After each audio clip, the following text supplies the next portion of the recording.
1971 সালের মার্চ মাসের গণহত্যা নিয়ে ইন্ডিয়া আওয়ামী লীগ যে বয়ান বা ন্যারেটিভ তৈরি করে এতদিন জাতিকে গিলাইছে সেটা হইতেছে 70 সালের নির্বাচনে আওয়ামী লীগ কেন্দ্রীয় এবং প্রাদেশিক উভয় নির্বাচনেই সংখ্যাগরিষ্ঠ আসন জয়লাভ করছে। সেই নির্বাচনে আওয়ামী লীগ কিভাবে এত আসন যেতে সেই আলাপে আজ আর গেলাম না।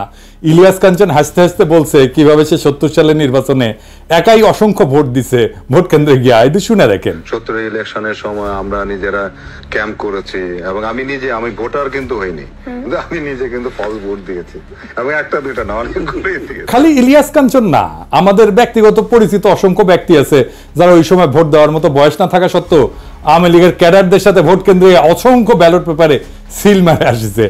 আজকে আর তাদের নামধাম কইলাম না, এইসব আলাপ অন্য দিন হবে। আপনার আশেপাশে 70-এর নির্বাচনে ভোট দেওয়া আর অংশ নেওয়া এরকম কেউ থাকলে জিগায় দেখেন। পাকিস্তানের মার্শাল ল অথরিটি কেন এইসব দেখাও চুপ করেছিল, সেটা আজকে এই আলাপ, সে আলাপে আসতেছি। আজকের আলাপ হবে মার্চ মাসে এবং তার আগে নির্বাচনের পর কি নেগোসিয়েশন, আলোচনা, আলাপ হয়েছিল এবং 25শে মার্চ রাতের ঘটনা কেন ঘটে, অবাঙালি মুসলমানদের সাথে তখন এবং তার আগে কি হয়েছিল। এপিসোডটা একটু দীর্ঘ হবে, আশা করি শেষ পর্যন্ত দেখবেন। অনেক অজানা ভয়ঙ্কর কাহিনী জানতে পারবেন। আমরা আগের ভিডিওতে আওয়ামী লীগের ভুয়া অর্থনৈতিক শোষণের বয়ানকে জয় বাংলা করছি, এইটাই যদি না দেখে থাকেন আবার দেখতে পারেন। মার্চ মাস নিয়ে ইন্ডিয়া আওয়ামী লীগ জাতি এবং দুনিয়াকে গিলাইছে একটা ন্যারেটিভ। এটা গিলাইছে মূলত ইন্ডিয়ান গণমাধ্যম এবং তাদের লেসপেন্সার আওয়ামী লীগের প্রোপাগান্ডার জোরে। এখন ভারতীয় গণমাধ্যম আর আওয়ামী লীগ প্রোপাগান্ডা কি মাল সেটাই প্রজন্ম বর্তমানে বাংলাদেশিরা হারে হারে টের পাইতেছে। দেখছেন না এইটারে? ये सबसे बड़ी खबर है और पाकिस्तान का एक कार्गो शिप भारत के बिल्कुल करीब खड़ा है। एमवी अल बखेरा नाम का ये जहाज बांग्लादेश के चांदपुर बंदरगाह में लंगर डाले बैठा है और सबसे बड़ी बात तो ये है कि इस पाकिस्तानी कार्गो शिप में 250 किलो आरडीएक्स, 100 AK-47 राइफल, जिसे बांग्लादेश में एक सुरक्षित जगह पर उतार लिया गया। যাই হোক, আসেন আমরা দেখি কি ছিল সেই বয়ান।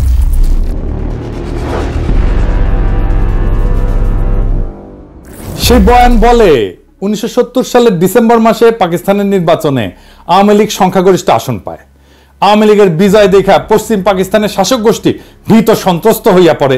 তারপরে ক্ষমতা হস্তান্তরে তারা তালবাহানা শুরু করে।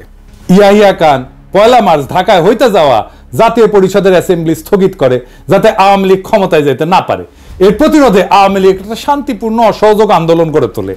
ইয়াহিয়া ঢাকায় এসে আলোচনার নামে সময় ক্ষেপণ করে এবং 25শে মার্চ হঠাৎ কইরা ঘুমন্ত নিরস্ত্র শান্তিপূর্ণ বাঙালিদের উপরে ঝাঁপায় পড়া গণহত্যা শুরু করে। এরপর শুরু হয় বাঙালি জাতির মুক্তির সংগ্রাম এবং ভারত নিতান্ত মানবিক কারণে আগে এসে সামরিক অভিযান চালায়, পূর্ব বাংলাকে মুক্ত কইরা শত্রুর হাত থেকে বাংলাদেশকে স্বাধীন করে দেয়। তাই তো, এটাই তো আমাদের মুক্তিযুদ্ধের মেড ইজি বয়ান, তাই না? এই বয়ান নিয়ে আলোচনা এবং আসল লোমহর্ষক ষড়যন্ত্র উন্মোচন করার আগে কিছু ব্যাপারে পরিষ্কার করে নিই। এই সমস্ত ব্যাপার বোঝা অত্যন্ত জরুরি। পুরো ষড়যন্ত্র বুঝতে হলে আর একটু আগে যাইতে হবে, আমাদের ভারত ভাগের টাইম থেকে শুরু করতে হবে। আসেন আল্লাহর নামে শুরু করি।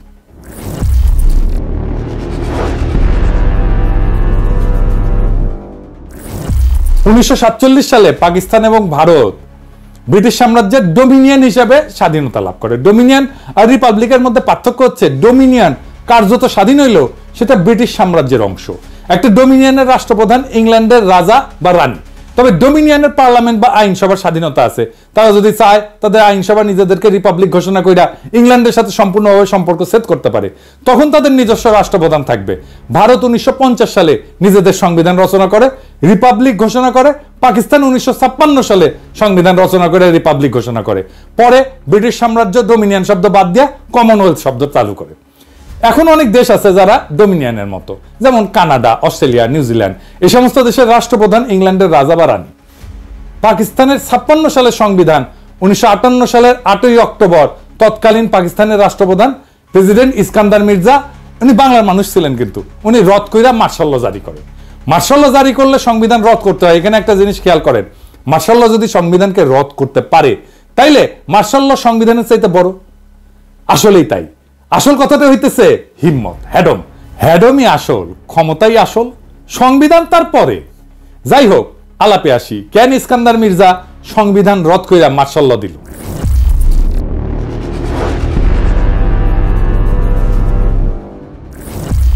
এর পিছনে মূল কারণ ছিল পূর্ব পাকিস্তানের প্রাদেশিক পার্লামেন্টে আওয়ামী লীগ এবং শেরেবাংলা একে ফজলুল হকের কৃষক শ্রমিক পার্টির মধ্যে ভয়াবহ মারপিট হয়। পার্লামেন্টের ভিতরে ডেপুটি স্পিকার শাহিদ আলীকে পিটায় হত্যা করা হয়। এই মারামারিতে সোহরাওয়ার্দীর বডিগার্ড বডিগার্ড ওই নিজে অংশ নেয় এবং তার ব্যাগের মধ্যে শঙ্কর মাছের লেজের চাবুক থাকতো। তাকে সেই চাবুক বের করে মারামারি করতে সবাই দেখছে। স্পিকার শাহিদ আলীকে কে মারছে এটা বলা মুশকিল। তার মাথায় গুরুতর আঘাত লাগে এবং চিকিৎসাধীন অবস্থায় মারা যান। ওই সময় কেন্দ্রে প্রধানমন্ত্রী ছিল রিপাবলিকান পার্টির ফিরোজ খান নূন। আওয়ামী লীগ এবং কৃষক শ্রমিক পার্টির সাথে জোট কইরা বিভিন্ন কারণে তখনকার সরকার অনেক ফ্রাজাইল বা ভঙ্গুর ছিল, কারণ পার্টির সদস্যরা অন্য দলের সাথে আতাত করে ফ্লোর ক্রসিং করে সরকারের বিরুদ্ধে ভোট দিয়ে সরকার ফেলাই দিত। এই সমস্ত কারণে প্লাস মির্জা নিজের স্বার্থে সংবিধান বাতিল করে মার্শাল ল জারি করে। মার্শাল ল মানে রাষ্ট্রের প্রেসিডেন্ট, চিফ মার্শাল অ্যাডমিনিস্ট্রেটর বিভিন্ন মার্শাল ল রেগুলেশন জারি করে রাষ্ট্র পরিচালনা করবে যতদিন না সংবিধান আসতেছে। রাষ্ট্রে কোনো আইনসভা থাকবে না। মার্শাল ল জারি করার পর ইস্কান্দার মির্জা যেই টেকনিক খেলা এতদিন রাজনীতিবিদদের ল্যাং মেরে আসছিল, সে একই টেকনিক খেলে সেনাবাহিনী কমান্ডার ইন চিফ আইয়ুব খানকে ল্যাং মারার পরিকল্পনা করে। আইয়ুব খান অন্য ধাতুতে গড়া মানুষ ছিল, রাজনীতিবিদদের মতো অত সহজে ফাঁদে পা না দিয়া নিজে ইস্কান্দার মির্জাকে গদি থেকে ভাগায় দেয়, জয় বাংলা করে দেয়। আইয়ুব খান মার্শাল ল দিয়া দেশ পরিচালনা করে। এরপর 1962 সালে সংবিধান প্রণয়ন করে। 1956 এবং 62 এই দুই সংবিধানেই পাকিস্তানের দুই প্রদেশ পশ্চিম পাকিস্তান এবং পূর্ব পাকিস্তানকে প্যারিটি অথবা সমতা দেওয়া হয়। এর মানে হইতেছে পাকিস্তানের কেন্দ্রীয় আইনসভার দুই প্রদেশ থেকে সমান সংখ্যক আইনসভার সদস্য থাকবে। যেমন 62 থেকে 65 সালে পাকিস্তানের তৃতীয় আইনসভায় পূর্ব পাকিস্তানে 78 জন, পশ্চিম পাকিস্তানে 78 জন ছিল।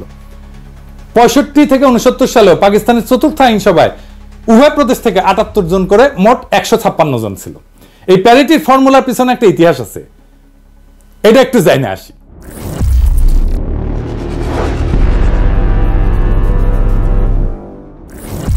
পাকিস্তানের প্রথম গণপরিষদ, যেটা 47 সালের 10 আগস্ট গণপরিষদ এবং আইনসভা হিসাবে শপথ গ্রহণ করে, সেটাতে প্রথমে 69 জন সদস্য নির্বাচিত হয়ে আসছিল। এদের মধ্যে 44 জন ছিল পূর্ব পাকিস্তান থেকে, 17 জন পাঞ্জাব, 4 জন সিন্ধু, 3 জন সীমান্ত প্রদেশ এবং 1 জন বেলুচিস্তান থেকে ছিল। অর্থাৎ সদস্য সংখ্যা দেশের জনসংখ্যার অনুপাতে ছিল। তখন এই 5টা প্রদেশ মিলে পাকিস্তান তৈরি হয়েছিল। পরে এই অ্যাসেম্বলির সদস্য সংখ্যা 100 পর্যন্ত বাড়ানো হয়। এই প্রথম গণপরিষদ 1947 থেকে 1954 সাল পর্যন্ত থাকে, কিন্তু 7 বছরেও সংবিধান প্রণয়ন করতে ব্যর্থ হয়। এই সংবিধান প্রণয়নের জটিলতা এবং দীর্ঘসূত্রিতার মূল কারণ ছিল সংবিধানে পাকিস্তানের ভবিষ্যৎ আইনসভায় কোন প্রদেশ কয়টা আসন নেবে এইটা নিয়ে একটা বিশাল গ্যাঞ্জাম তৈরি হয়েছিল। পাকিস্তানে ফেডারেল ব্যবস্থার সরকার প্রস্তাব করা হয়। ফেডারেল মানে বিভিন্ন প্রদেশের নিজস্ব সরকার, আইনসভা, বিচার বিভাগ থাকবে প্রাদেশিক পর্যায়ে। কেন্দ্রীয় বা ফেডারেল পর্যায়ে একটা কেন্দ্রীয় সরকার বা আইনসভা থাকবে। কেন্দ্রীয় আইনসভা 2 কক্ষ প্রস্তাব করা হয়। 2 কক্ষ বিশিষ্ট আইনসভার ইতিহাস হচ্ছে, এটা মূলত ইংল্যান্ডের কালচার, যেখানে হাউস অব কমন্স আর হাউস অব লর্ডস আছে। কমন্সের সদস্যরা জনগণের সরাসরি ভোটে নির্বাচিত হয়। লর্ডসের সদস্যরা রাজা কর্তৃক অ্যাপয়েন্টেড হয়। লর্ডসের সদস্যরা অভিজাততন্ত্রের সদস্য এবং চার্চ অফ ইংল্যান্ডের বিশপরাও এর সদস্য। যে কোনো আইন পাশ করতে হলে 2 কক্ষেই পাশ করা লাগে। অভিজাত আর বিশপদেরকে ইংল্যান্ডের রাষ্ট্রে গুরুত্বপূর্ণ স্টেক হোল্ডার মনে করা হয়। এই জন্য এদের জন্য একটা উচ্চ কক্ষ আইনসভা বানায়, যারা কমন্সের পাশ করা বিল স্ক্রুটিনাইজ করে, দেখে নিজেদের মধ্যে ভোটাভুটি করে অ্যাপ্রুভ করে অথবা রিজেক্ট করে। আমেরিকা যখন ইংল্যান্ড থেকে স্বাধীনতা লাভ করে তখন প্রথমে 13টা কলোনি ছিল। এদের মধ্যে জনসংখ্যায় সবচেয়ে বড় ছিল ভার্জিনিয়া এবং সবচেয়ে ছোট ছিল রোডস আইল্যান্ড। আমেরিকা যখন তাদের ফেডারেল সংবিধান রচনা করতে যায় তখন ছোট রাজ্যগুলো বড় রাজ্যগুলোর সাথে ইউনিয়ন করতে চায় নাই। কেন চায় নাই? এর কারণ হইল তারা ভাবতো বড় রাজ্যগুলো আইনসভায় জনসংখ্যার ভিত্তিতে আসন পাইলে মেজরিটি আসন পাবে, ফলে তারা ছোট রাজ্যগুলোর সাথে প্রস্তাব করা যে কোনো বিল ভোট দিয়ে হারাই দিতে পারে। তখন একটা কম্প্রোমাইজ পদ্ধতি গ্রহণ করা হয়, যেখানে আমেরিকার ফেডারেল আইনসভা ইংল্যান্ডের মতো 2 কক্ষ বিশিষ্ট হবে। যেহেতু আমেরিকানরা কোনো অভিজাততন্ত্র এলাও করেনি, সেই জন্য ইংল্যান্ডের মতো বিশপ আর অভিজাতদের দিয়ে কোনো কক্ষ থাকবে না, এই প্রশ্ন ওঠেনি। 2 কক্ষের নিম্ন কক্ষ হাউস অফ রিপ্রেজেন্টেটিভ এর আসন সংখ্যা জনসংখ্যার অনুপাতে ডিস্ট্রিবিউট করা হবে। উচ্চ কক্ষ অথবা সিনেটের মধ্যে প্রত্যেক রাজ্যের সমান সংখ্যক আসন, অর্থাৎ ছোট রাজ্য বড় রাজ্য সবার জনসংখ্যা যাই হোক সবার 2টা করে আসন। যে কোনো বিলই 2 কক্ষে পাশ হইতে হবে যদি সেটা আইন হইতে হয়। সিনেট তাহলে আমেরিকার জনগণের প্রতিনিধিত্ব করে না, তারা প্রতিনিধিত্ব করে আমেরিকার প্রত্যেকটা রাজ্যের জনগণের প্রতিনিধি হাউস অফ রিপ্রেজেন্টেটিভ। তাহলে জনগণের প্রতিনিধি কারা? জনগণের প্রতিনিধি হচ্ছে হাউস অফ রিপ্রেজেন্টেটিভ। আমেরিকার সংবিধান জনগণ ছাড়া প্রত্যেকটা রাজ্যকেও নিজেদের ফেডারেল স্ট্রাকচারের স্টেক হোল্ডার মনে করে। যেহেতু সিনেটে সবার সমান আসন, এর জন্য ছোট মাইনরিটি রাজ্যগুলো তার আপত্তি না করে বড় রাজ্যগুলোর সাথে ইউনিয়ন করে ইউনাইটেড স্টেটস অফ আমেরিকা গড়ে তোলে। তো পাকিস্তানে প্রথমে 2টা কক্ষ প্রস্তাব করা হয়। নিম্ন কক্ষ প্রদেশগুলোর জনসংখ্যার ভিত্তিতে আসন সংখ্যা বিতরণ করা হয়। ঠিক আমেরিকার মতো পাকিস্তানের প্রদেশগুলোকে যদি ক্রমিক অনুসারে সাজায়, তাহলে জনসংখ্যা সবচেয়ে বেশি পূর্ব বাংলার, তারপরে পাঞ্জাব, তারপরে সিন্ধু, তারপরে সীমান্ত প্রদেশ, তারপরে বেলুচিস্তান। আর উচ্চ কক্ষ প্রদেশগুলো প্রতিনিধিত্ব করবে, প্রত্যেকটা প্রদেশের সমান সংখ্যক আসন থাকবে, সিনেটের মতো। ঠিক আমেরিকার মতো যে কোনো বিল উভয় কক্ষে পাশ হইতে হবে। সব প্রদেশ এই প্রস্তাবে রাজি হয়। রাজি হয় নাকি বাঙ্গুরা, এই মুজিবেরা। তারা দাবি করে উভয় কক্ষে জনসংখ্যার অনুপাতে হইতে হবে। তাতে যারা উভয় পক্ষে মেজরিটি থাকে তাদেরকে যতই বোঝানোর চেষ্টা করা হয় উভয় কক্ষে যদি জনসংখ্যার অনুপাতে হয়, তাহলে 2টা কক্ষের দরকার কি, একটা কক্ষ হইলেই তো হয়। সোহরাওয়ার্দী বডিগার্ডের মাথায় এর চাইতে গাড়পেলি বুদ্ধি আর আসার কথা। আর একটা কক্ষই যদি হয়, প্রদেশগুলোর যদি রিপ্রেজেন্টেশন নাই থাকে, তাহলে ফেডারেল সরকার ব্যবস্থা প্রত্যেকটা প্রদেশের আলাদা সরকার আইনসভার দরকার কি? একটা একক কেন্দ্রীয় সরকার ব্যবস্থা থাকলেই তো হয়, যেখানে আইনসভা জনসংখ্যার ভিত্তিতে হবে এবং একটা লেয়ারের সরকার থাকবে। যেমন চীন একটা লেয়ারের সরকার, একটা কেন্দ্রীয় শাসনের দেশ, এটার ইংরেজিতে কয় ইউনিটারি দেশ। এখানে প্রদেশগুলোর আলাদা সরকার বা আইনসভা নাই। তো বাঙ্গুদের যদি মেজরিটি এতই প্রিয় হয়, তারা ইউনিটারি সরকার নিক, দেশে কোনো প্রাদেশিক সরকার থাকারই দরকার নাই। কিন্তু বাঙ্গুরা অনর, তারা কিছুতেই বুঝবেন না। তারা ফেডারেল নিবে, প্রাদেশিক সরকার রাখবে, কেন্দ্রে 2টা কক্ষ রাখবে, আবার 2টাতেই মেজরিটি নিবে। মানে পুরো মামা বাড়ির আবদার। আমি নায়িকার মতো সুন্দর মাইয়া চাই, সেই মাইয়া আবার রন্ধন কর্মে সুনিপুণা হবে, কাজের বুয়ার মতো কাজ করবে, পরিপেটে হয়ে সাইজা থাকবে, বাপের একমাত্র কন্যা হবে, শ্বশুরের অগাধ ধন সম্পদ থাকবে, গাইতে জানবে, নাচতে জানবে, মানে তার সব লাগবে। পশ্চিম পাকিস্তানের নিশ্চয়ই ভাবিছিল কিসে পইলাম কোদা। তো বাঙ্গুদের এই গোয়ার্তুমির জন্য পাকিস্তানের সংবিধান প্রণয়ন প্রায় পুরা 9 বছর আটকাইছিল। এই 9 বছর মানে 47 থেকে 56 পর্যন্ত পাকিস্তান ডোমিনিয়ন হিসেবে থাকে।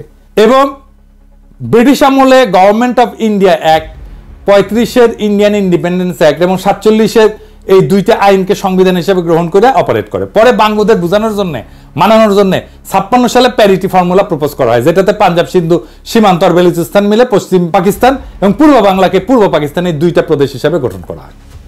উভয় প্রদেশের জনসংখ্যার অনুপাত 50-এর কাছাকাছি, একদিকে 56%, একদিকে 44%। যেহেতু উভয় প্রদেশের সমান আসন, যাতে কেউ কাউকে ডমিনেট করার প্রশ্ন না ওঠে, সবাই সমান সমান। যেহেতু এই প্রস্তাবে পশ্চিম অঞ্চল পাকিস্তানের 4টা প্রদেশ মিলে একটা ইউনিট গঠন করা হয়, তাই এই প্রস্তাবের নাম হয় 1 ইউনিট প্রপোজাল। এই প্রস্তাবে সব দল রাজি হয়। তৎকালীন আওয়ামী লীগ ও সোহরাওয়ার্দীর নেতৃত্বে এই প্রস্তাবে রাজি হয়, ফলে এটা গৃহীত হয় এবং এইভাবে পাকিস্তানের 56 সালে সংবিধান প্রণয়ন করা হয়। আইয়ুব খান যখন 62 সালে সংবিধান প্রণয়ন করেন, তখন উনি কেন্দ্র এবং রাজ্যগুলোর মধ্যে এই সম্পর্ককে বহাল রাখেন। এই ইস্যুটা একটা সেটেলড ইস্যু ছিল। আইয়ুব খান এটা আর নড়চড় করেন নাই। এখানে একটা তথ্য উল্লেখ করা যায় যে বাংলাদেশ বিচ্ছিন্ন হয়ে যাওয়ার পর পাকিস্তানে কিন্তু সংবিধান তৈরি করতে একদম সময় লাগে নাই। ওদের পাঞ্জাব মেজরিটি প্রদেশ হওয়া সত্ত্বেও পাঞ্জাবিরা কিন্তু বাঙ্গুদের মতো মামা বাড়ির আবদার করে নাই। বর্তমান পাকিস্তানের আইনসভার 2টা কক্ষ, নিম্ন কক্ষ ন্যাশনাল অ্যাসেম্বলি আর উচ্চ কক্ষ সিনেট। নিম্ন কক্ষ জনসংখ্যার অনুপাতে আসন আর উচ্চ কক্ষে প্রত্যেকটা রাজ্যের সমান সংখ্যক আসন। পাঞ্জাবিরা বাঙ্গুদের মতো হাউকাউ করে নাই যে তাদের উভয় কক্ষতেই মেজরিটি দিতে হবে। এইবার শুরু হয় ষড়যন্ত্রকারীদের খেলা। 1962 সালে ভারত মাতা চীনের সাথে সরাসরি যুদ্ধ জড়ায় পড়ে। যুদ্ধটা হয় ভারতের 2 দিকের সীমান্তে, উত্তর পূর্ব এবং উত্তর পশ্চিম। উত্তর পূর্ব দিকে ভারত এবং চীন উভয়ে বর্তমান অরুণাচল প্রদেশকে সম্পূর্ণ নিজের বলে দাবি করে। উত্তর পশ্চিমে লাদাখের একটা অংশ, যেটার নাম আকসাই চীন, সেটাকেও তারা নিজেদের এলাকা বলে দাবি করে। ভারত মাতা বেশি কনফিডেন্ট হইয়া চীনের এলাকায় সৈন্য নিয়ে ঢুকে যায়। ভাবছিল চীনারা ভারত মাতার সৈন্য দেখে পালাবে, চীনারা না পালায় উল্টা হামলা করে। ফলে ভারত পুরা অরুণাচল প্রদেশ, আকসাই চীন উভয় অঞ্চল যুদ্ধে সম্পূর্ণভাবে হারায়। আসামের ভিতরে চীনা বাহিনী ঢুকে পড়ে।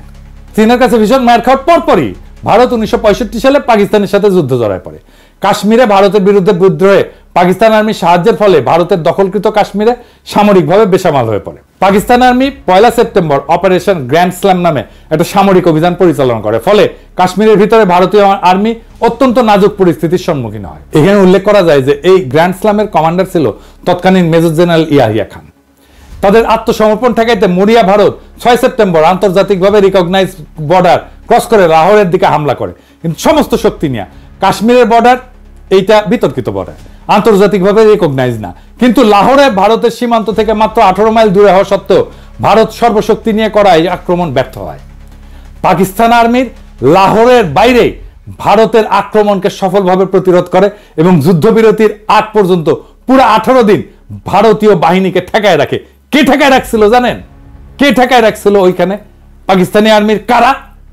ইস্ট বেঙ্গল রেজিমেন্ট, বাংলাদেশের ইস্ট বেঙ্গল রেজিমেন্ট। জি, আমাদের ইস্ট বেঙ্গল রেজিমেন্ট। লাহোরকে রক্ষা করছিল ইস্ট বেঙ্গল রেজিমেন্ট এবং এই লাহোরকে রক্ষা করার সৈনিক ছিল জিয়াউর রহমান। এই জন্য জিয়াউর রহমান পাকিস্তানের বীরত্ব সূচক খেতাব পায়। আবার উল্টো দিকে কসুর সেক্টরে পাকিস্তান আক্রমণ চালায়, ভারতের খেমকারান শহর দখল করে নেয়। ভারত জম্মু থেকে শিয়ালকোটের দিকেও আক্রমণ করে। শিয়ালকোট বর্ডার থেকে মাত্র 12 মাইল দূরত্ব থাকা সত্ত্বেও এখানে ভারতীয় বাহিনী ব্যর্থ হয়। পাকিস্তানি আর্মি সফলভাবে তাদের সেই আক্রমণকে শিয়ালকোটের বাইরেই প্রতিহত করে। এই শিয়ালকোটের ডিফেন্সে গুরুত্বপূর্ণ ভূমিকা পালন করে তৎকালীন একটা ব্রিগেডের কমান্ডার। কে ছিল? ব্রিগেডিয়ার আমির আব্দুল্লাহ নিয়াজি। এই নিয়াজি 1971 ইস্টার্ন সেক্টরের কমান্ডার ছিল। তৎকালীন পাকিস্তান আর্মির সফলতা নিয়ে আন্তর্জাতিক মহল এবং গণমাধ্যমে সাড়া পড়ে যায়। অবশেষে জাতিসংঘের ডাকে সাড়া দিয়া ভারত 20 সেপ্টেম্বর দ্রুত যুদ্ধবিরতি প্রস্তাবে রাজি হয়। পাকিস্তান এরপর অনিচ্ছা সত্ত্বেও 23 সেপ্টেম্বর যুদ্ধবিরতিতে রাজি হয় এবং ফলে যুদ্ধ সমাপ্তি ঘটে। ভারত মাতা কিন্তু 47 সালে স্বাধীনতা লাভের পর থেকে উপমহাদেশে ব্যাপকভাবে সামরিক আগ্রাসন চালাইছে বিভিন্ন এলাকায়। কোথায় কোথায় আসেন একটু দেখি। ভারত 1948 সালে 82,000 বর্গমাইল এলাকার নিজামশাহী হায়দ্রাবাদ রাজ্য আক্রমণ করে এটাকে দখল করে নেয়, নিজের রাজ্য ঘোষণা করে। ওই অভিযানের নাম ছিল অপারেশন পোলো।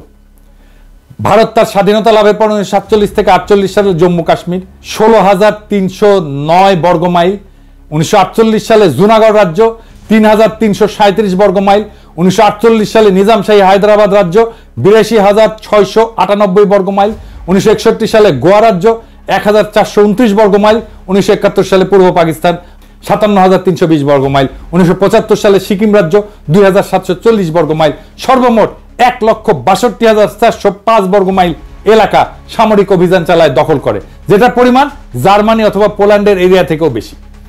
এর মধ্যে 1,05,084 বর্গমাইল এরিয়াকে নিজের সাথে অফিসিয়ালি যুক্ত করে নেয়, অ্যানেক্স করে নেয়, রাজ্য বানায়। বাকি পূর্ব পাকিস্তানের 57,000 বর্গমাইলকে একটা ক্লায়েন্ট স্টেট হিসেবে রাখে, প্রথমে মুজিব এবং পরে হাসিনার সময়। অধীনস্থ জনপদ, একটা কলোনি, প্রায় উপনিবেশ। এছাড়া ভারত মাতা 1962 সালে তিব্বত দখল করতে গিয়ে চীনাদের হাতে মাইর খায়। 87-90 সালে শ্রীলঙ্কাতে মাতব্বরি করতে গিয়ে সামরিক বাহিনী পাঠায়, পরিণামে তামিল বিদ্রোহীরা আত্মঘাতী হামলায় রাজীব গান্ধীকে উড়ায় জয় বাংলা করে দেয়। দ্বিতীয় বিশ্বযুদ্ধের পর এত বড় এরিয়া আর কোন দেশ সামরিক হামলা করে দখল করে, যেটা ভারত মাতা করেছে। মজার ব্যাপার হচ্ছে এরপরেও এদের প্রোপাগান্ডার এমনই জোর যে আন্তর্জাতিক মিডিয়া সবাই পাকিস্তানকে যুদ্ধবাদ দেশ মনে করে আর ভারত মাতাকে গান্ধীর নেংটি পড়া অহিংস শান্তিবাদী দেশ ভাবে। এত বড় একটা যুদ্ধবাজ দেশ যে 62 থেকে 65 সালে 3 বছরের মধ্যে চীন এবং তার থেকে ক্ষুদ্র পাকিস্তানের মার খাওয়ার পর হন্যা হইয়া পাকিস্তানকে খণ্ডিত করতে উদ্গ্রীব হইয়া ওঠে এবং পরিকল্পনা ফাঁদে। কি পরিকল্পনা ফাঁদে?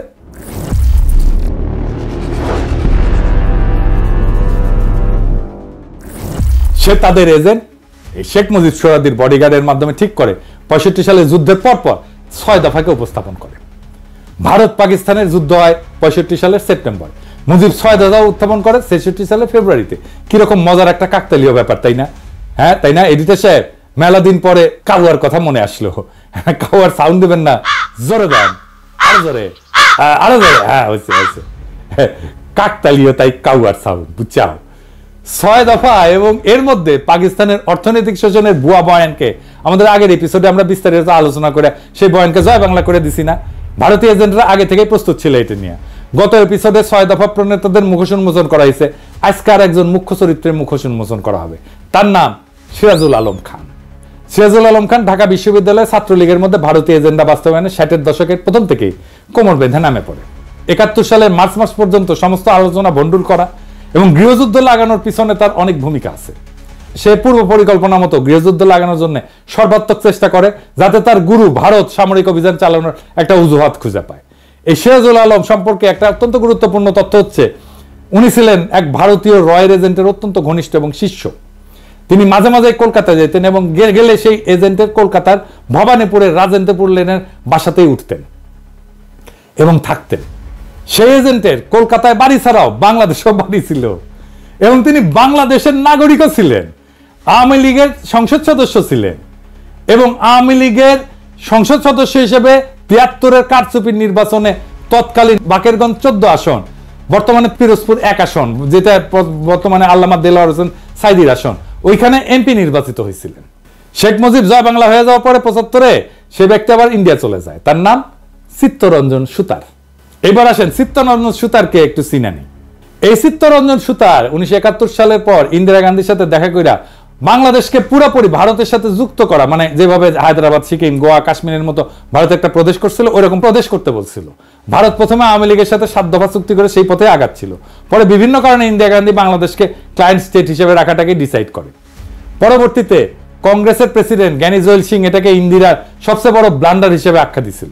আমাকে শেখ হাসিনাকে যখন এই ব্যাপারে ব্যক্তিগতভাবে প্রশ্ন করা হয়, মেজর আশরাফ তার এনটিভি সাক্ষাৎকারে বলেন, তার ছোট বোন রেহানা আমার স্ত্রীর ক্লাসমেট ছিল। এই বিষয়গুলো নিয়ে তার প্রতি একটা শ্রদ্ধা আমার ছিল এবং সেইভাবে সেই শ্রদ্ধা হিসাবে তাকে আমি রিসিভ করেছি, not as an official duty but এই কারণেই। এবং ওনাকে আমার বাসায় নিয়ে এসেছি, উনি এসেছেন আমার বাসায় খেয়েছেন। একটি ঘটনা যখন থেকে তার প্রতি আমি একদম অসন্তুষ্ট হয়ে যাই, তার প্রতি আমার বিরাগ আমার জন্মগ্রহণ করে সৃষ্টি হয়, সেটা হচ্ছে সেই সময় আপনার যদি মনে থাকে বিচিত্রা বলে একটা সাপ্তাহিক পত্রিকা ছিল, শাহাদত হোসেন উনি ছিলেন তার এডিটর। জয়েল সিং বলে নামে একজন ভারতীয় প্রেসিডেন্ট ছিলেন। তার যখন টার্মস যখন এক্সপায়ার হয়ে যায় তখন ওই জয়েল সিং এর সঙ্গে জ্ঞানী জয়েল সিং তার সঙ্গে আমাদের শাহাদত সাহেব একটা ইন্টারভিউ নিয়েছিলেন। তো বাংলাদেশ ভারতের সম্পর্কের উপর আলোকপাত করতে যেয়ে জয়েল সিং সাহেব বলেছিলেন, the greatest blunder of India was to have withdrawn the troops from Bangladesh 1971। এটা শাহাদত সাহেবকে বলেছিলাম। আমি যখন এটা পড়লাম, পড়ার পর আমার মনটা খুব খারাপ লাগছে যে কিভাবে এইরকম একটা উক্তি করতে পারে। তো এর কিছুদিন পরেই শেখ হাসিনা যখন আসলেন, ওনাকে আমি বললাম, আমি তাকে রিসিভ করে জানেন, আমি বললাম যে ম্যাডাম আপনি জানেন এরকম একটা বক্তব্য দিয়েছে, and you know what was her response? সে তো ঠিকই বলেছে। উত্তর ছিল, সে তো ঠিকই বলছে। এদের কাছে স্বাধীন বাংলাদেশ ছিল বাংলাদেশের মানুষকে উজবুক বানানোর একটা মূলা। এরা সবসময় নিজেদেরকে ভারতের প্রদেশ হিসেবে কল্পনা করে। এদের পূর্ব বাংলার মুসলমানদের সংস্কৃতি, ধর্ম নিয়ে ব্যাপক বিদ্বেষ। পৃথিবীর সর্ববৃহৎ মুসলিম রাষ্ট্র হিসেবে পাকিস্তান এই উপমহাদেশের মুসলমানদের বাসভূমি হিসেবে টিকে থাকলে এদের এজেন্ডা বাস্তবায়নে ব্যাপক বাধা আসবে। সেই জন্যই পাকিস্তানকে ভাঙতে হবে। পরে চিত্তরঞ্জন সুতার আবার বাংলাদেশে ফিরে আসে এবং কালিদাস বৈদ্যের সাথে বঙ্গভূমি আন্দোলন গড়ে তোলে ইন্ডিয়ার সাহায্য নিয়ে। এই প্রজন্ম বঙ্গভূমি আন্দোলন সম্পর্কে জানে না। কি ছিল সেই বঙ্গভূমি আন্দোলনে?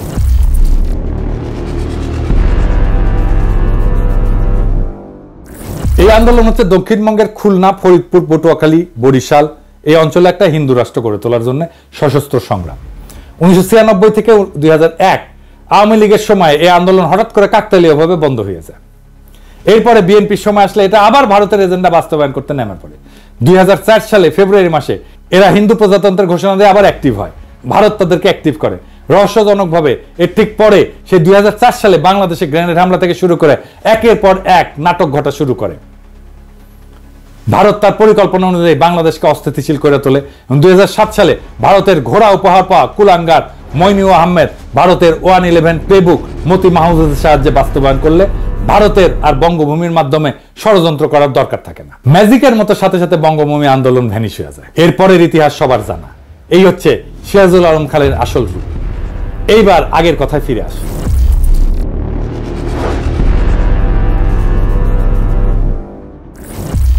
6 দফা প্রণয়নের মাধ্যমে পাকিস্তানের একটা সেটেলড ইস্যু, কেন্দ্র, প্রদেশ এবং আন্তঃপ্রদেশ সম্পর্ক, এটাকে আবার ভারতের মদদে পুনরুজ্জীবিত করা হয়। প্রথম পয়েন্টটাই ছিল পাকিস্তান একটা ফেডারেল স্টেট হবে, প্রাদেশিক সরকার থাকবে, কিন্তু সেখানে আইনসভার একমাত্র জনসংখ্যার অনুপাতে আসন বিন্যাস হবে। আওয়ামী লীগ আরো দাবি তোলে 1 ইউনিট ভেঙে দিয়া পশ্চিম পাকিস্তানকে অরিজিনাল 4টা প্রদেশে ভাগ করতে হবে। এর ফলে আইনসভায় 2 প্রদেশের মধ্যে কোনো প্যারিটি বা সমতা থাকবে না। কিন্তু অন্য সব ফেডারেল দেশের মতো আইনসভায় আওয়ামী লীগ প্রদেশগুলোরও কোনো প্রতিনিধিত্ব রাখতে দেবে না। তারা ভারতীয় এজেন্ডা অনুযায়ী মাওবাড়ির আবদার তুলে দেশকে আবার অস্থিতিশীল করে তোলে। আইয়ুব খানের গভর্নর মোনায়েম খান এর জন্য মুজিবকে ডিফেন্স অফ পাকিস্তান রুলসের অধীনে গ্রেপ্তার করিয়া জেলে পাঠায়। 6 দফা আন্দোলন কিছু সময়ের জন্য ধামাচাপা পড়ে যায়, ভারত আবার অন্য রাস্তা দেখতে থাকে। তারা আরেক ভারতীয় এজেন্ট খুঁজে বের করে, এই ব্যক্তিটার নাম হইতেছে লেফটেন্যান্ট কমান্ডার মোয়াজ্জেম হোসেন, একদম টিপিক্যাল বাঙ্গু কমিউনিস্ট প্রগতিশীল, আমরা বর্তমান যুগের লাকি আক্তারের মতো। ছাত্র জীবনে কমিউনিস্ট পার্টি এবং র্যাডিক্যাল বামপন্থী আন্দোলনে জড়িত থাকার ফলে তার শিক্ষা জীবন ব্যাহত হয়। পরে কোনো মতে ইন্টারমিডিয়েট পাশ করে পাকিস্তান নৌবাহিনীতে যোগ দিয়ে ষড়যন্ত্রমূলক কার্যকলাপ চালাই যেতে থাকে। ইনি আগরতলা ষড়যন্ত্রকারীদের মুখ্য অর্গানাইজার। আগরতলা ষড়যন্ত্র যে সত্য ছিল এবং ছোটবেলার আওয়ামী বয়ান এবং পাঠ্যপুস্তকে এটাকে মিথ্যা মামলা বলে চালানো হইলেও আওয়ামী লীগের ডেপুটি স্পিকার এবং অন্যতম ষড়যন্ত্রকারী আসামি শওকত আলী 2011 সালে একটা বই লেখে, সত্য মামলা আগরতলা। মোয়াজ্জেম ভারতীয় দূতাবাসের একজন কর্মকর্তা পিএন ওঝার সাথে দেখা করে অস্ত্র, টাকা এবং পরিকল্পনা সাহায্য চায়। তাদের পরিকল্পনা অনুযায়ী পূর্ব পাকিস্তানের সেনানিবাসগুলোতে 2009 সালে বিডিআর বিদ্রোহের মতো বিদ্রোহ সংগঠিত করা হবে, এটাই পরিকল্পনা ছিল। সেনানিবাসে অস্ত্রাগারগুলো লুট করে এই বিদ্রোহ ছড়ায় দেওয়া হবে, এরপর বিডিআর এর মতো হত্যাকাণ্ড চালানো হবে। এটাই ছিল আগরতলা ষড়যন্ত্র মামলা। এই জন্যই আমরা মনে করি বিডিআর হত্যাকাণ্ড এটা ইন্ডিয়া ঘটাইছে, কারণ এটা তাদের পুরনো অভ্যাস। 1967 সালের শেষ দিকে এই পরিকল্পনা ফাঁস হয়ে যায় এবং পাকিস্তান গোয়েন্দা সংস্থা সময় মতো কয়েকজন ষড়যন্ত্রকারীদের গ্রেপ্তার করে। এরপর আসামিদের লিস্টে শেখ মুজিবকে 1 নম্বর আসামি করা হইলে অনেকে অবাক হয়ে প্রশ্ন তোলে, মুজিব তো 66 সালে কারাগারে, সে কিভাবে এই ষড়যন্ত্রের সাথে যুক্ত হয়? এর উত্তর হচ্ছে, ভারত এত বড় বিদ্রোহ সংগঠন খালি পাকিস্তান সামরিক বাহিনীর এক কর্মকর্তার উপরে ছেড়ে দিয়ে ভরসা পাচ্ছিল না। তারা পূর্ব পাকিস্তানের একটা রাজনৈতিক দলের সাপোর্ট খুঁজতেছিল। সেই দল হচ্ছে আওয়ামী লীগ এবং তার প্রধান এবং তাদের পুরনো এজেন্ট শেখ মুজিবের সাথে যোগাযোগের একটা রাস্তা তারা হন্যায় হয়ে খুঁজতেছিল। মুজিব তখন জেলে বন্দী, তারা তখন একটা রাস্তা বের করে ফেলে। কি সেই রাস্তা? পিএন ওঝা পুরান ঢাকার একটা গোপন বাড়িতে আওয়ামী লীগের এক নেতার সাথে এই ব্যাপারে আলোচনা করত। এরপর আওয়ামী লীগের সেই নেতা বিভিন্ন ঘুরপথের রাস্তায় শেখ মুজিবের ধানমন্ডি 32 নম্বর বাড়িতে যাইতো। সেইখানে সে বেগম মুজিবকে সব তথ্য বইলা বেগম মুজিবের সাথে কইরা জেলে যাইতো মুজিবের সাথে পারিবারিক সাক্ষাৎকারের সময়। বেগম মুজিব এবং উক্ত নেতা জেলে মুজিবকে ওঝার সাথে হওয়া সমস্ত কথা বলতো, এর বিপরীতে প্রয়োজনীয় দিক নির্দেশনা নিত। তৎকালীন জেলে মুজিবকে পরিবারের সাথে রেগুলার দেখা এবং কথা বলার সময় দিত পাকিস্তান সরকার। পাকিস্তানের চৌকস গোয়েন্দা বাহিনী ষড়যন্ত্রে আভাস পেয়ে পিএন ওঝাকে গভীর পর্যবেক্ষণের অধীনে আনে। তারা ওঝার সমস্ত চলাচল পর্যবেক্ষণ করে এবং আওয়ামী লীগের নেতার সাথে পুরান ঢাকার বাড়িতে মিলিত হওয়ার দৃশ্য পর্যবেক্ষণ করে। এরপর উক্ত নেতার মুজিবের বাড়িতে যাওয়া এবং বেগম মুজিবের সাথে কারাগারে মুজিবের সাথে দেখা করতে যাওয়াটা পর্যবেক্ষণ করে। এই সমস্ত তথ্যের ভিত্তিতে মুজিবকে আগরতলা ষড়যন্ত্র মামলার 1 নম্বর আসামি করা হয়। এই মামলার সমস্ত আসামিকে পাবলিকলি বিচার করার জন্য ট্রাইব্যুনাল তৈরি করে বিচার কার্য শুরু করা হয়। এই সমস্ত তথ্যের রেফারেন্স হচ্ছে ঢাকা বিশ্ববিদ্যালয়ের রাষ্ট্রবিজ্ঞান বিভাগের অধ্যাপক গোলাম ওয়াহেদ চৌধুরী, জিডব্লিউ চৌধুরী নামে পরিচিত ছিল, ওনার রচিত বই last days of United Pakistan. উনি সেই সময় পাকিস্তান সরকারের একজন মন্ত্রী ছিলেন এবং মন্ত্রী থাকাকালীন এই মামলা সংক্রান্ত গোয়েন্দা ফাইলে আসল তথ্য দেখেন। ওনার স্ত্রীকে আমরা চিনি, অধ্যাপিকা দিলারা চৌধুরী, এখনো বেঁচে আছেন এবং জাহাঙ্গীরনগর বিশ্ববিদ্যালয়ের শিক্ষক। এরপর 68 সালের শেষ দিকে পশ্চিম পাকিস্তান এবং পূর্ব পাকিস্তানে Bhutto peoples party, Bhashani NAP, Awami League এবং কমিউনিস্ট পার্টি সবাই আইয়ুবের বিরুদ্ধে একটা আন্দোলন শুরু করে। এই আইয়ুব বিরোধী আন্দোলনের নেপথ্যের কাহিনী অত্যন্ত জটিল এবং সময় হলে অন্য একদিন এটা নিয়ে আলাপ করা যাবে। উভয় পাকিস্তানে উক্ত আন্দোলনের ফলে 69 সালের মার্চ মাসে আইয়ুব খানের পতন হয় এবং আগরতলা মামলার বিচার কাজ বাদ দিয়া আসামিদেরকে ছেড়ে দেওয়া হয়। তারপরে কি হয়? রাজনৈতিক দলগুলো দাবি তোলে যে আইয়ুবের 62 সালের সংবিধান বাতিল করতে হবে এবং নতুন গণপরিষদের নির্বাচন দিতে হবে। প্রধান রাজনৈতিক দলের সম্মতিক্রমে এবং কথা মতো পাকিস্তান সেনাবাহিনীর commander in chief Yahya Khan সংবিধান বাতিল করে মার্শাল ল জারি করেন।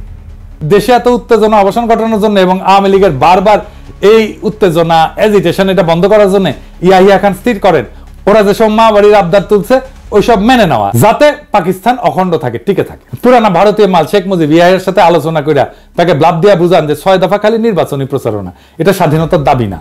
তারা গণপরিষদের মেজরিটি আসন পেলেও পাকিস্তান অখণ্ড থাকে এমন সংবিধান প্রণয়ন করবে। এর ফলে ইয়াহিয়া খান আওয়ামী লীগকে ফ্রি হ্যান্ড দেন রাজনীতিতে। 70 সাল থেকে নির্বাচনী প্রচারণা শুরু হয়। 70 সালের মার্চ মাসে আসন্ন গণপরিষদ নির্বাচনের জন্য একটা presidential decree legal framework order 1970 জারি করেন। উক্ত অর্ডারে 6 দফা এবং আওয়ামী লীগের দাবি অনুযায়ী পাকিস্তানের 1 ইউনিটকে ভেঙে সর্বসম্মত 5টা প্রদেশ করা হয় পূর্ব পাকিস্তান সহ। আসন্ন গণপরিষদ 1 কক্ষ বিশিষ্ট আইনসভা হবে, যেটাতে জনসংখ্যার অনুপাতে আসন বিতরণ করা হবে। এর ফলে আসন্ন গণপরিষদে পূর্ব পাকিস্তান থেকে মেজরিটি আসন থাকবে। মানে 300টার ভেতরে 162টা আসন। অর্থাৎ আওয়ামী লীগের সমস্ত এক্সট্রিম দাবি ইয়াহিয়া খান মেনে নেয়, এইটা ভেবে যারা যদি ক্ষমতার রেসপন্সিবিলিটি পায় তখন উগ্র বিচ্ছিন্নতাবাদের দাবি তুলবে না। কিন্তু ভারত এবং তার সর মুজিব আগাগোড়া খালি মূলা দেখাইছে যে লীগ একবার খালি নির্বাচনে জিতুক, এরপর তারা আর কোনো শোরগোল তুলবে না, পাকিস্তান যাতে অখণ্ড থাকে সেরকম একটা সংবিধান বানাবে। ইয়াহিয়া আওয়ামী লীগ ভারতের সাজানো এই ফাঁদে পা দেয়। এর ফলে মার্শাল ল অথরিটি আওয়ামী লীগকে নির্বাচনী প্রচারণাতে যা খুশি বলার স্বাধীনতা দেয়। অন্য দল মুসলিম লীগ এবং জামাতের সভা আওয়ামী লীগ তাদের গুন্ডা দিয়ে ভন্ডুল করে খুন খারাপি করলো, মার্শাল ল অথরিটি আওয়ামী লীগের বিরুদ্ধে একটা স্টেপও নেয় না। নির্বাচনে আওয়ামী লীগের ভুয়া অর্থনৈতিক বৈষম্যের পরিসংখ্যান প্রচার করা সত্ত্বেও কোনো জবাব দেওয়া হয় না। এর ফলে নির্বাচনে আওয়ামী লীগের ক্যাডাররা এক একজন অসংখ্য ভোট দিল, মার্শাল ল অথরিটি কোনো হস্তক্ষেপ করেনি। কারণ হচ্ছে ইয়াহিয়া খান আসলে বিশ্বাসই করতে পারেননি মাইনরিটিরা বিচ্ছিন্নতা চায়, মেজরিটি কখনো আলাদা হবে। এই দেখেন 70 সালে ওনার একটা সাক্ষাৎকার। Separatism? I do not believe that people of East Pakistan want to separate from West Pakistan. They are the majority people of Pakistan. How should a majority separate from a minority? If you hear these notes, if you hear these rumblings, let me assure you, this is not the real voice of my people. এরপর ওনার আরেকটা সাক্ষাৎকার নির্বাচনের পর, কি পরিকল্পনা ওনার? After these elections, is it your intention to remain as president, or will you, as you said many times, get back to being an army man? Well, my intention of remaining a president has nothing to do with me. In the process of democracy, the government will elect their president. And unless I offer myself for that election, I can't remain a president. And I'm not offering myself to be president. You are not? No, I'm not offering myself president. I'm not, my temperament is not this way, my makeup is not that way. I joined the army as a professional soldier. I remain so. And my biggest aim is to go back to my army. I have only 2-3 years left of service before I retire. So, in the process, if I happen to be in charge of running this country for a year and a half or 2 years, that perhaps will be an additional satisfaction to me that I have done some service to the nation also in restoring democracy back to them as a soldier. But apart from that, I'm quite clear on the subject. Of course, one can't tell from time to time, as I was saying the other day in the press conference, that if God forbid my second phase of the plan, which is the making of the constitution, I'll do my damnedest to bring it about. If it doesn't come about, martial law will have to continue. My duty then remains. But then I'm not going to remain and forget everything. I'll have to think again as to other methods and processes of bringing about democracy. By another election, or by a referendum to the nation, something which I would not even contemplate now, think about. I'm hoping this will go through. Does that answer your question? উনি 23 March 1971 পর্যন্ত এই ধারণা পোষণ করতেন। ওনাকে আগেও অনেকে সতর্ক করছিল যে মুজিবের এই সমস্ত টোপ না গিলতে। মুজিব আগরতলার সাথে প্রত্যক্ষভাবে জড়িত।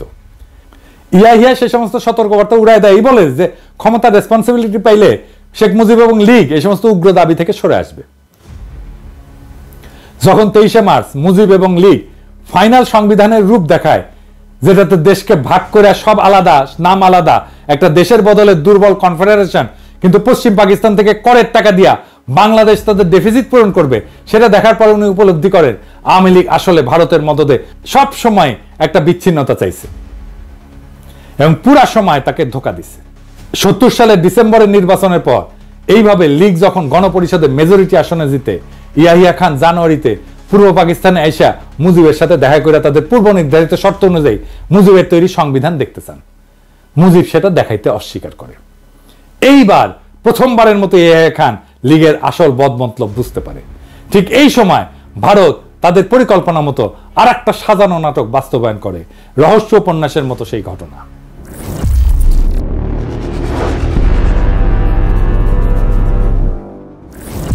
কাশ্মীরের শ্রীনগর থেকে 2 জন কাশ্মীরি যারা রয়ের এজেন্ট হিসেবে কাজ করত, ভারতীয় এয়ারলাইন্সের একটা ফকার প্লেন নাম গঙ্গা হাইজ্যাক করে লাহোরে নিয়ে যায়।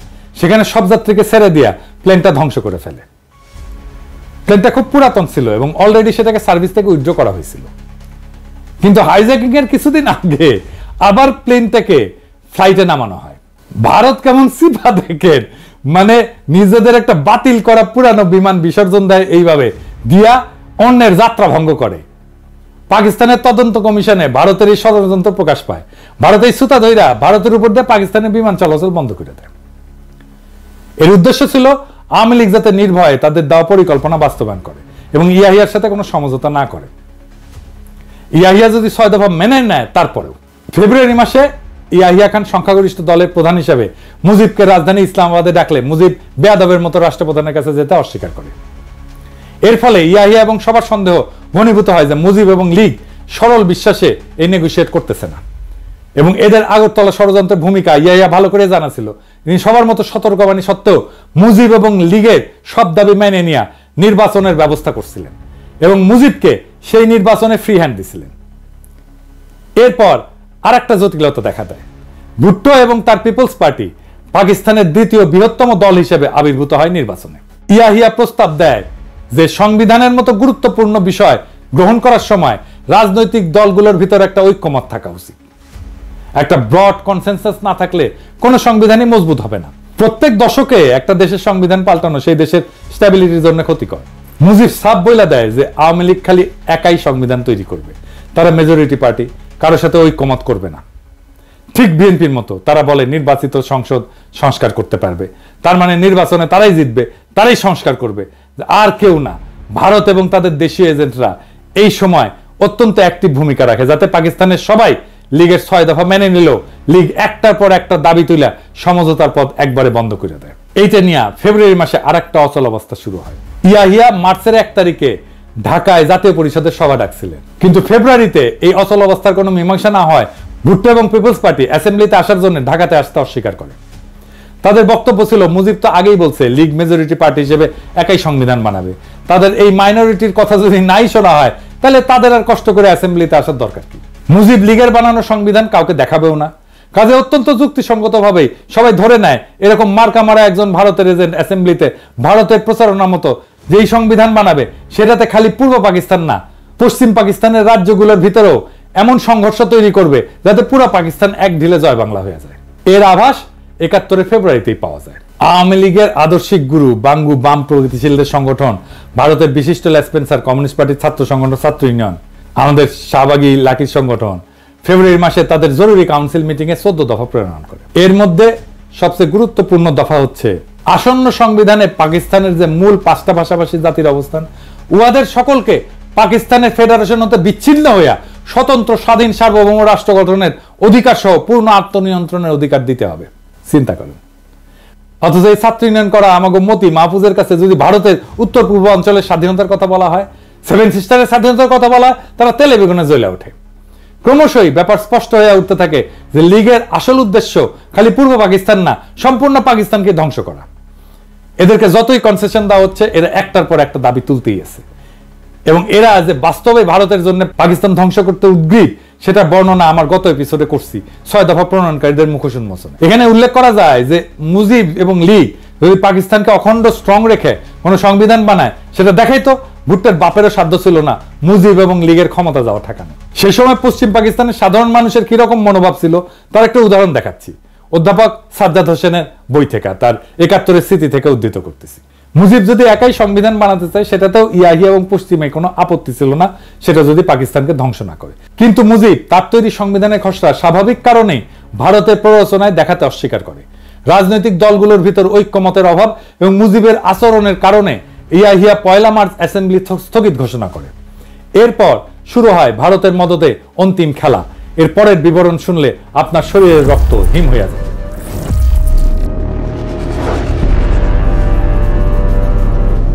প্রথমে আমাদের জানতে হবে 71 সালে তৎকালীন পূর্ব পাকিস্তানে অবাঙালি মুসলমান কারা। 47 সালে দেশভাগের পর ভারতের উত্তরপ্রদেশ, বিহার, হায়দ্রাবাদ থেকে অসংখ্য মুসলমান পাকিস্তানে হিজরত করে। এদের কিছু অংশ পশ্চিম পাকিস্তানে যায়, কিছু অংশ পূর্ব পাকিস্তানে এসে বসবাস শুরু করে। পূর্ব পাকিস্তানে এদের সংখ্যা আনুমানিক কয়েক মিলিয়ন ছিল। এছাড়া পূর্ব পাকিস্তানের দেশের অন্যান্য জেলা থেকেও পাঞ্জাব, পশতু, সিন্ধি ইত্যাদি প্রদেশ এবং জেলার মানুষ এসে চাকরি, ব্যবসা বাণিজ্য ইত্যাদি কারণে বসবাস শুরু করে।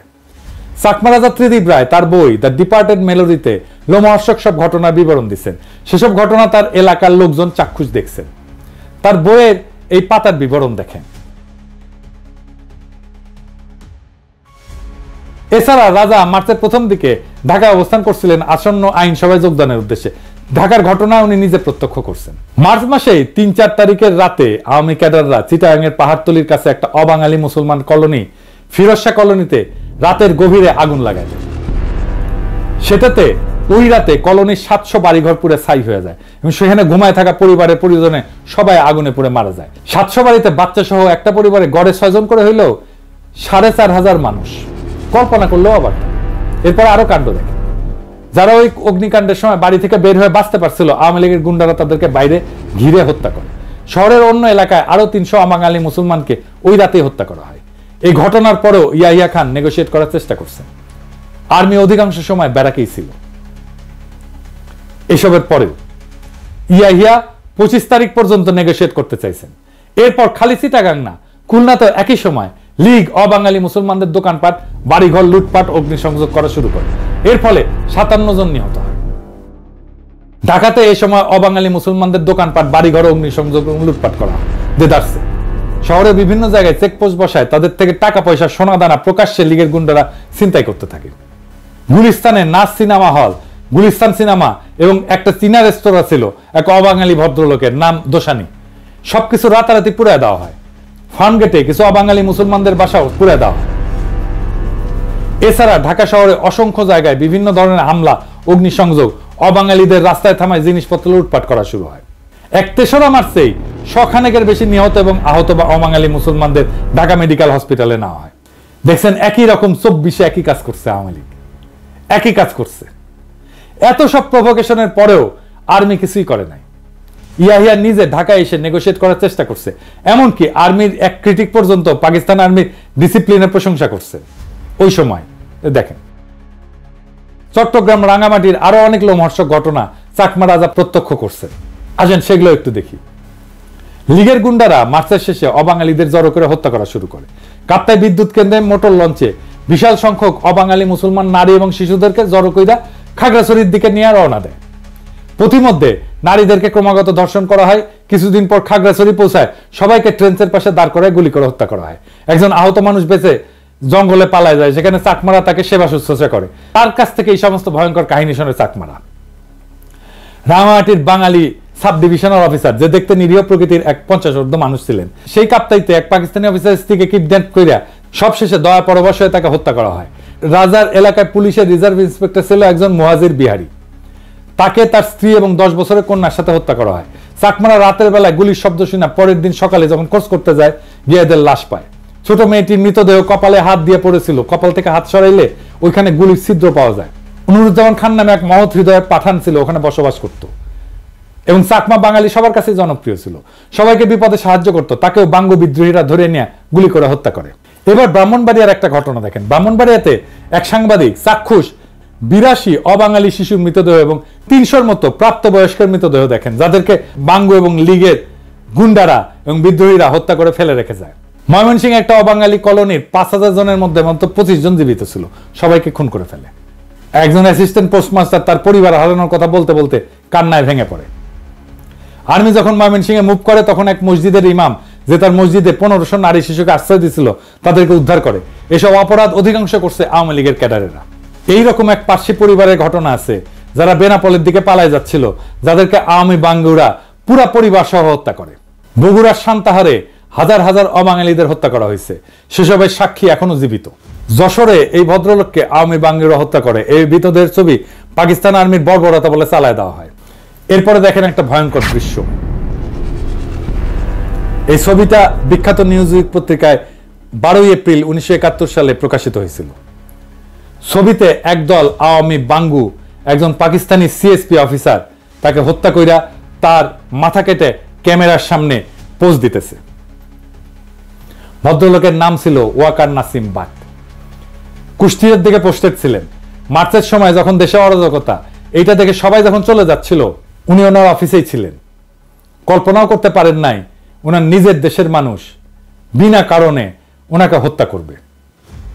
জয়দেবপুর ক্যান্টনমেন্টে বাঙালি সৈন্যরা বিদ্রোহ করে যাওয়ার সময় পশ্চিম পাকিস্তানি জেসিও অফিসারদের কোয়ার্টারে ঢুকে তাদের পুরো পরিবারকে হত্যা করে রেখে যায়। এসব ভয়ঙ্কর ঘটনার সম্পূর্ণ বিবরণ পাঠ করতে গেলে 1001 আরব রজনী পার হয়ে যাবে। এখানে সব নাম, তারিখ, প্রত্যক্ষদর্শী, বিবরণ, রেফারেন্স সহ দেওয়া আছে, যেখান থেকে কয়েকটা মাত্র আপনাদেরকে শোনালাম। আমি বাঙ্গুরে কি আশা করে এরপর নিজেদের পরিবার এবং অন্যদের সাথে এই সমস্ত ভয়ঙ্কর দৃশ্য মার্চের একদম প্রথম থেকে দেখার পর পাকিস্তানি আর্মি কি তাদের জড়ায় ধরে চুমা দিবে? এরপরও প্রথম 25 দিন ইয়াহিয়া খান একদম চুপ ছিল, এই আশায় যে হয়তো আওয়ামী লীগ শেষ পর্যন্ত কোনো মীমাংসাতে আসতেও পারে। কিন্তু হায়, উনি যদি জানতেন ভারত এবং আওয়ামী লীগ আরো কি দাবি রাখছে সামনে। আওয়ামী বাঙ্গুরা কিন্তু এই সমস্ত আকাম গণহত্যা করে ঠিকই ভারতে পালিয়ে গেছিল। যাওয়ার সময় লগে করে এক গাদা ব্যাংক লুটের টাকাও নিয়ে গেছিল। ওইসব টাকা দিয়ে তারা সোনাগাছিতে বিছানা কাঁপাইছে, মৌজ মাস্তি করছে, দেশের মানুষকে আর্মির চোখে অপরাধী করে চরম বিপদের মুখে ফেলে নিজেরা ভাগছে। এখন যেমন হাসিনা আর লীগের পান্ডারা ভারতে ভাগছে, ঠিক সেই রকম। জেনারেল নিয়াজে কিন্তু মার্চে এখানে ছিল না। জেনারেল একটা উক্তি নিয়ে বাঙ্গুরা খুব হইচি করে। উক্তিটা ছিল এরকম যে আমি এই বেজম্মা জাতের চেহারা পাল্টাই দিব, তারা আমাকে কি পাইছে। এই উক্তিটার ব্যাকগ্রাউন্ড হচ্ছে জেনারেল নিয়াজি 9 থেকে 10 এপ্রিল এই ফ্রন্টের দায়িত্ব নিয়ে এখানে আসে। 10 এপ্রিল উনি টেক ওভার করে হেডকোয়ার্টারে একটা ব্রিফিং নিচ্ছিলেন। ওই ব্রিফিং এ চিটাগাং, রাঙামাটি, ময়মনসিংহ, সান্তাহার, খুলনা, যশোর, সারা দেশের এই সমস্ত লোমহর্ষক কাহিনী শুনতে শুনতে উনি হঠাৎ করে ইমোশনাল হয়ে উত্তেজিত হয় এবং এই উক্তিটা করেন। পরে কয়েকদিন পর মাথা ঠান্ডা করে 15 এপ্রিল আর একটা কঠোর অর্ডার জারি করে, যেখানে পাকিস্তানি আর্মির কেউ যদি কোনো প্রতিহিংসামূলক কিছু করে তাদের বিরুদ্ধে কঠোর ব্যবস্থা নেওয়ার অর্ডার দেন। দেখেন, এরপরেও আপনারা দেখেন এত সব ভয়ঙ্কর ঘটনার পরও পশ্চিম পাকিস্তানে কোনো বাঙালির বিরুদ্ধে একটা প্রতিশোধমূলক ঘটনা ঘটছে? ঘটে নাই। এমনকি পূর্ব পাকিস্তানে সোহরাওয়ার্দীর বডিগার্ডের পুরা গোষ্ঠীকে খাওয়ায় পড়ায় রাখলো। হাসিনার গর্ভে নমরুদের ডেলিভারি করলো হাসপাতালে নিয়ে গিয়ে। যেসব বাঙালি বিদ্রোহ করে নাই তারাও বহাল তবিয়তে থাকলো। বিমান বাহিনীর মতিউর রহমান দেশে ছুটি শেষ কইরা আবার পশ্চিম পাকিস্তানি ইউনিটে জয়েন করলো। এরকম অসংখ্য ঘটনা আছে। তো মার্চ মাসে অ্যাসেম্বলি স্থগিত করার পর যখন ভারতীয় নীল নকশাতে আওয়ামী লীগ সারা দেশে অবাঙালি মুসলমানদের উপর তাণ্ডব হত্যাযজ্ঞ শুরু করে, Yahya Khan 6 March অ্যাসেম্বলির date 25 March ঘোষণা করেন। এরপর 15 মার্চ উনি প্রেসিডেন্ট হয়ে নিজে এসে মুজিবকে বোঝানোর ট্রাই করেন, যাতে আওয়ামী লীগ নিজের ইচ্ছা মতো এজেন্ডা বাস্তবায়নে ক্ষমতা চাইলে ক্ষমতা নিক, কিন্তু পাকিস্তান যাতে ধ্বংস না হয়। মার্চ 15 থেকে 23 পর্যন্ত এই আলোচনা চলে। এই নেগোসিয়েশনের ডিটেইলস বর্ণনা সিজন এন্ড রোজ এই বইয়ের এই গবেষণা বইতে আছে। মার্চের 16 থেকে 17 দিকে আলোচনাতে নিয়ে আওয়ামী লীগ আসলে কি চায় সেটা জানতে চায়। আওয়ামী লীগ বলে ইমিডিয়েট মার্শাল ল উইথড্র করে প্রোক্লেমেশন জারি করতে হবে। ইয়াহিয়া এই প্রস্তাবে রাজি হয়। আওয়ামী লীগ চায় গণপরিষদের অধিবেশন বসতে হবে। গণপরিষদের 2টা কমিটি থাকবে, একটা পূর্ব পাকিস্তানের আর একটা পশ্চিম পাকিস্তানের। 2 কমিটি প্রাদেশিক সংবিধান তৈরি করে পরে একত্র হয়ে একটা যৌথ সংবিধান বানাবে। সংবিধান তৈরি হওয়ার আগ পর্যন্ত মাঝখানে অন্তর্বর্তীকালীন সময়ে ইয়াহিয়া রাষ্ট্রপতি হিসেবে থাকবে। রাজনৈতিক দলগুলো থেকে মন্ত্রী নিয়োগ দিয়ে একটা ক্যাবিনেট গঠন করবে। ইয়াহিয়া সব প্রস্তাবে রাজি হয়ে 19 মার্চ আওয়ামী লীগকেই বলে যে ওরা যা চায় সেভাবে প্রোক্লেমেশনটা ড্রাফট করে দিতে, উনি এটা জারি করে দিবেন। ওনার এই প্রস্তাবে আওয়ামী লীগ হকচকায় যায়। উনি যে এইভাবে সবকিছু দিয়ে দিবে সেটা তারা ভাবতেও পারে নাই। এইভাবে যদি ক্রাইসিস আসলেই সলভ হয়ে যায় তাহলে তো ভারত এবং তার সর সিরাজুল আলম খান এবং আওয়ামী লীগ যে গৃহযুদ্ধ বাজানোর পরিকল্পনা করছে সেটা ভেস্তে যায়। তারা এবার গাইগুই করে বলে প্রোক্লেমেশন ইয়াহিয়াকে ড্রাফট করতে হবে। ইয়াহিয়ার টিম সেদিনই আওয়ামী লীগের সমস্ত দাবি যুক্ত করে একটা প্রোক্লেমেশন ড্রাফট করে দেয়। সেই প্রোক্লেমেশনে আওয়ামী লীগের স্বায়ত্তশাসনের সমস্ত দাবি ইনক্লুড করা হয়। আওয়ামী লীগ যদি সত্যি অটোনমি চাইতো তারা সেই প্রস্তাব লুফে নিত। কি ছিল সেই প্রোক্লেমেশনে? ওনার সেই বই থেকে, যে সিজন এন্ড রোজের বই থেকেই আমরা এই প্রোক্লেমেশনটা দেখি, পড়ে শোনাই। মূলটা এডি পাবেন, ইংরেজিতে লিখেছে। ইংরেজি যেহেতু লিখেছে তাহলে ঠিকই লিখেছে, আমি বাংলায় করছি।